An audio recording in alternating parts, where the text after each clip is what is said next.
Og velkommen til det falske sted. MT Vlog. I dag op og ned i kamera her, mand. Er det bedre? Måske. I dag der kører vi en lille tur ud og kigger på Asserbo Slotsruin. Ikke fordi det er et helt vildt ophidsende sted, men det er dog et meget hyggeligt sted at komme ud og se. Det er lækkert vejr. Lufttemperaturen siger 23 grader. Og vi er sådan lige ved at være midt i maj måned, så det er sgu meget lækkert. At vi allerede har lidt godt vejr og komme ud og køre i. Det blev bygget i, så vidt jeg husker, starten af 1100-tallet. Jeg bedre kan høre, hvad jeg siger. Sådan. I starten af 1100-tallet. Og så har det så været kloster i 1500-tallet. Og så var det sådan set forladt et stykke tid på grund af det, som man kalder for sandflugten, som stod på i middelalderen. Og det betyder sådan set, at alt sandet ude fra klitterne ude fra stranden, det blæste ind over land og dækkede store dele af det, der i dag hedder Tisvildeleje-hegn. Grund til, at det her hedder Tisvildeleje-hegn, det er jo så fordi, det er blevet til et hegn for sandet. Sådan så, at sandet ikke skulle blæse ind over land. Det har det sit navn fra.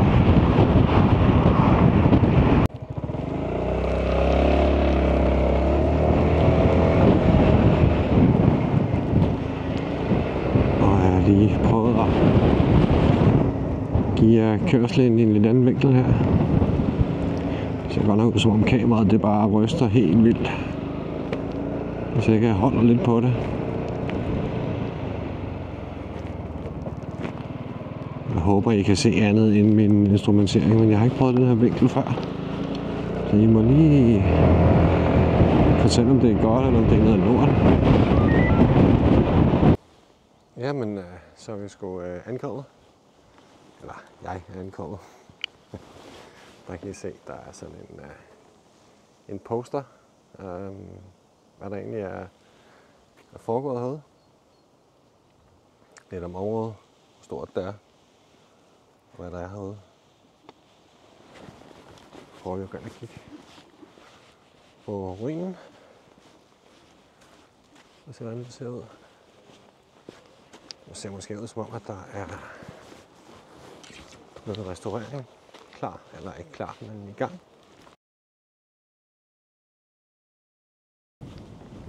Der er gang i restaureringen, som I kunne se på skiltet. Og det er jo også super fedt, at sådan nogle ting bliver vedligeholdt og repareret. Der var sgu en stor fisk der. Det meste det er dækket af. Men hey, det er vel også et indblik. Selvom det er et sløret indblik. Når det hele er dækket. Men jeg kan også lige se området herude. Det er altså det er et besøg værd, ham ikke andet, så bare komme ud og gå en tur herude. Det er virkelig lækkert. Jeg har ingen idé om, hvad det der er. Det er jo selvfølgelig også en del af ruinen. Der var en fisker her. Flot fugl. Men de er mega sky. De er næsten aldrig til at komme tæt på, før de letter. Der var lige været, før den satte sig i træet. Der skulle aldrig se, før en fisker der sidder i et træ. Hvad kommer tilbage igen? Nah. I'm gonna split. Nej. Den landede sgu deroppe. Nu har jeg prøvet at gå lidt med metaldetektor også. Godt nok ikke herude. Det må man jo ikke. Man må ikke gå med metaldetektor sådan nogle steder her, men man får sådan lidt, det er sådan lidt en vild oplevelse. For det er ligesom om, man bliver sendt lidt tilbage i tiden. Ligesom om ens hoved kan forestille sig, hvordan at tingene var den her gang, at man går ind igennem en stue nu, hvor der måske har været noget kamin eller en sådan stor åben pejs et eller andet sted måske. Det ser så ud som om, at der er nogen, der er flyttet ind her. I kan se det, jeg kan ikke se det. Så selvfølgelig også lige skud den her vej. Udover det meste af voldgraven, eller i hvert fald halvdelen af den.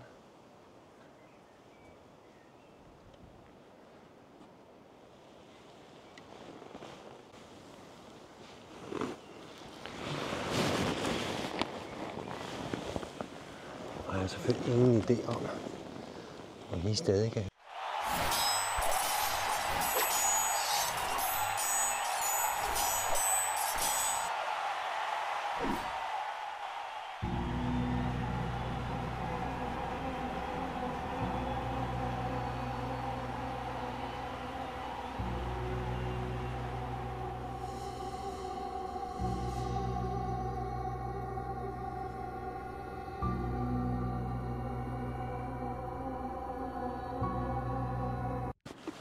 Men det var en lille tur ud i,